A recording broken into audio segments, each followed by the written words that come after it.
We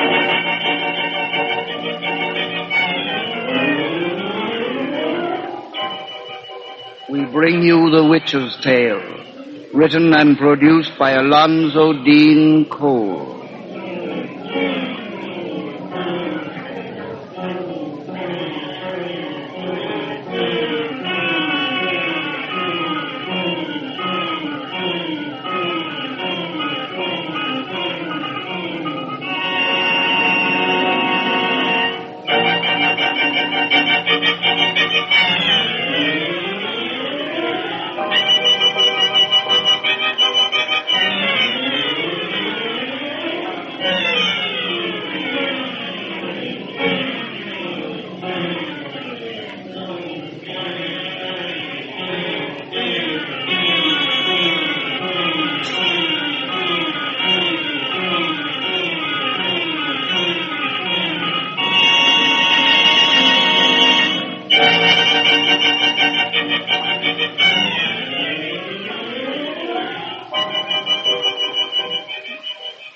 And now let us join old Nancy and Satan, her wise black cat.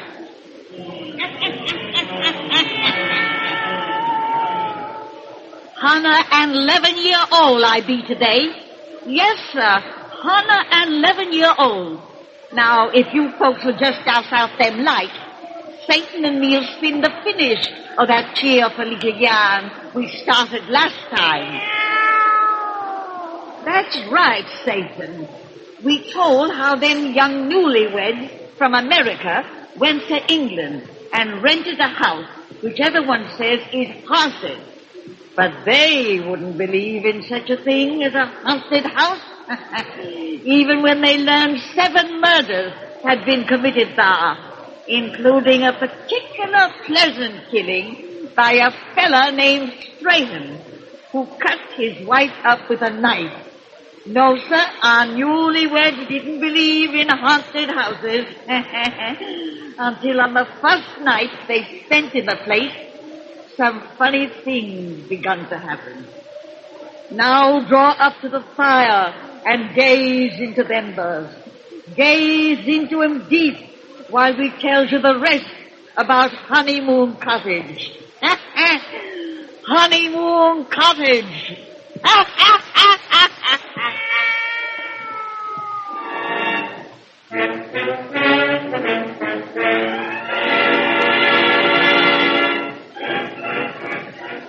Oh, gee, darling. I wouldn't have told you about that whispering sound I heard if I'd known it was going to upset you so. I'm not upset, Gilbert. I wanted to come back downstairs because, well, I'm just not tired, and I don't want to go to bed You're yet. so tired you can scarcely see. You were afraid to stay up there after I told you of that voice. You said it whispered one word. Kill. Oh, it didn't whisper anything. I imagined it. I must have. You didn't hear a voice, and you were standing right beside me. Yes, standing by the door to that room where Strahan killed his wife. Dear, you can't believe in such incredible things as ghosts. That the dead can return to harm the living. Oh, it's ridiculous. Dr. Thomas started our nerves going with his crazy insistence that we leave this house and the creepy tales he told about it. That's what's the matter with us tonight. Just nerves and imagination. I suppose so, but... Gilbert, it wasn't only the whisper you heard that made me want to come back downstairs. I felt something. What do you mean? I wasn't going to tell you, but when we went in our bedroom after you heard that whisper, it seemed as though something passed me. Passed you? Yes, I didn't see anything. It was though a chilly breeze were blowing by me. But it wasn't a draught. It was something with invisible shape and substance. Something that made my flesh tingle. It passed me and went into the wall beyond. Oh, I know how silly it sounds, but I didn't imagine it. It was something real. Awful. Oh, darn it, dear. I don't believe a bit in all this foolishness, but you and I are going to leave this house. You can't break our lease. We can't afford to lose a whole year's rent. I can't consider money where your health and nerves are But concerned. that money means so much to us. Oh, there must be a natural explanation for the things we've heard and felt. No, we won't be frightened away from here like a pair of timid children. You really want to stick it out? Of course we'll stick it out. Let's go back upstairs and go to bed. Nothing has happened here that really should alarm us. Oh, of course not. Evelyn. What? That's whisper again. Whisper? Yes. Saying one word as it did before. Something that sounds like knife. Knife? Yes. Can't you hear it? I don't hear a thing. Well, then that settles it. I'm certainly not going to let anything start me going that we both can't hear or feel. Oh! Evelyn! That face in the window! Good Lord, I saw it too. It's gone now. It was all yellow. Waxen. The face of a dead man. I think someone is trying to make us the victim of a poor sort of practical joke. Where are you going? Out to find the corpse who looks in windows. No. Don't go in there. Where are you? You bet I'm going. Evelyn, someone for some reason is trying to frighten us away from this house. That's the natural explanation of all this. I'm going to find out who it is and why. There goes the peeping Tom with the yellow face. You stay where you are, dear. Oh, no, Gilbert. Don't go after him. Oh, I'm afraid. Stay where you are, Evelyn. Now, you. I see you in those bushes.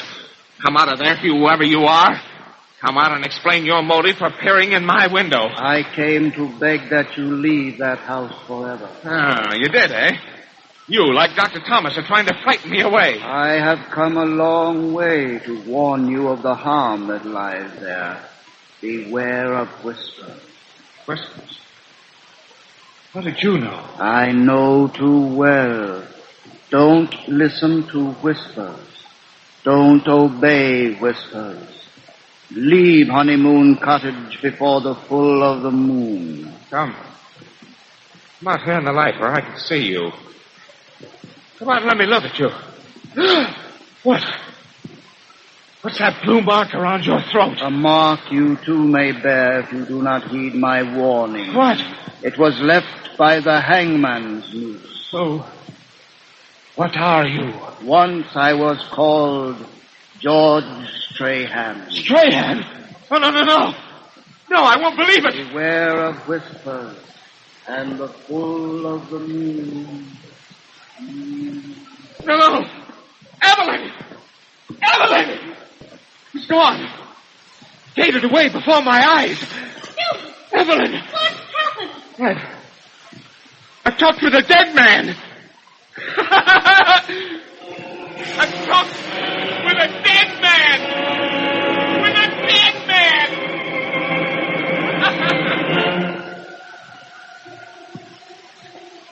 Don't wake him if you get me to avoid it, Dr. Thomas.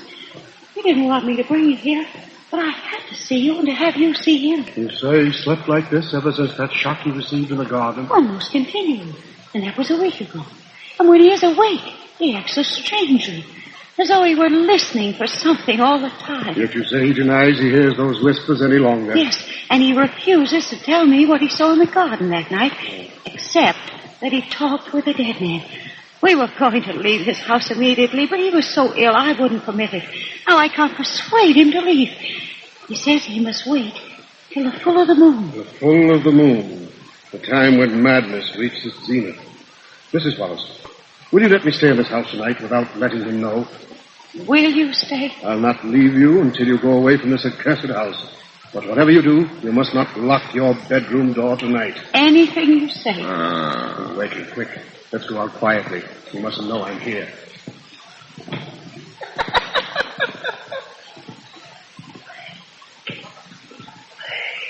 No. You come to talk to me again. You, the whisper. How beautiful your voice has grown to me. Again to tell you how wonderful it is to kill. To kill with a knife. Yes. Wonderful. Tonight. Yes. I will kill her with a knife. Tonight. But lock the bedroom door. Lock the bedroom door.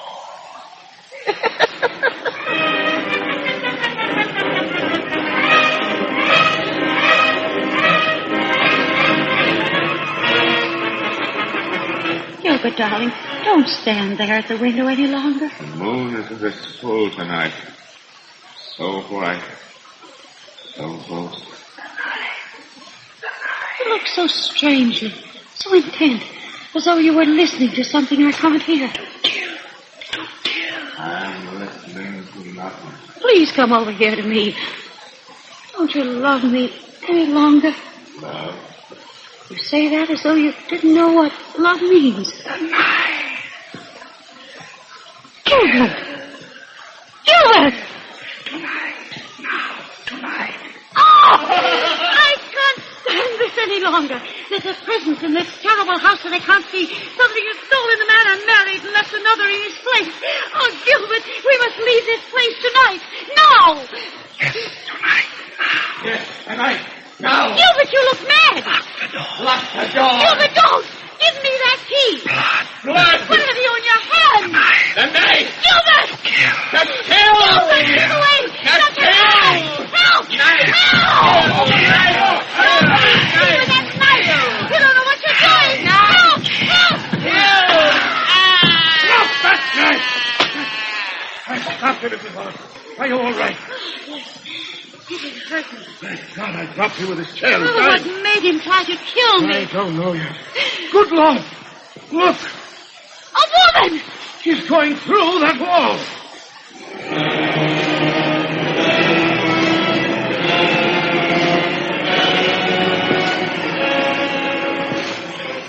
So you were right.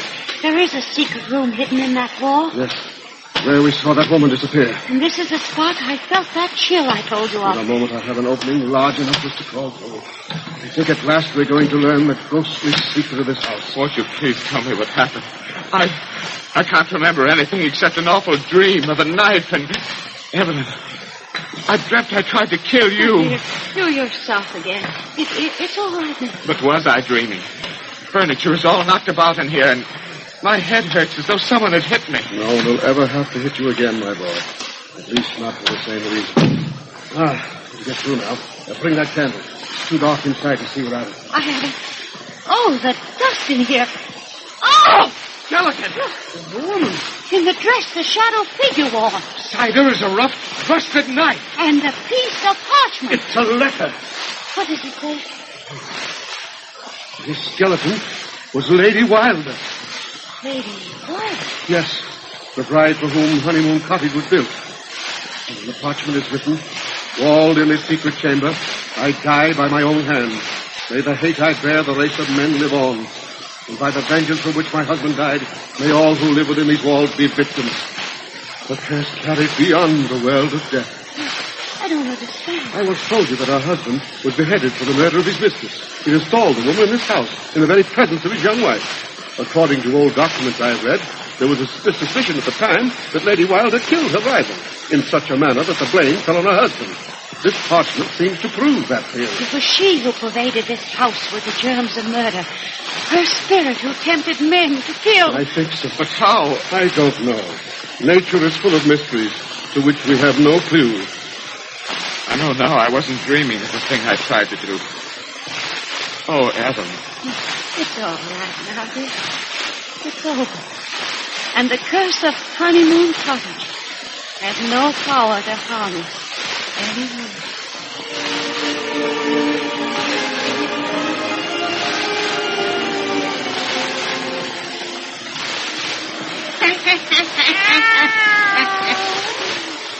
And that's our yarn of Honeymoon Cottage. It's torn down now, and the bones of Lady Wilder has been laid in a proper grave, while they can't do no more harm. But she still makes a nice bedtime story, eh, Satan?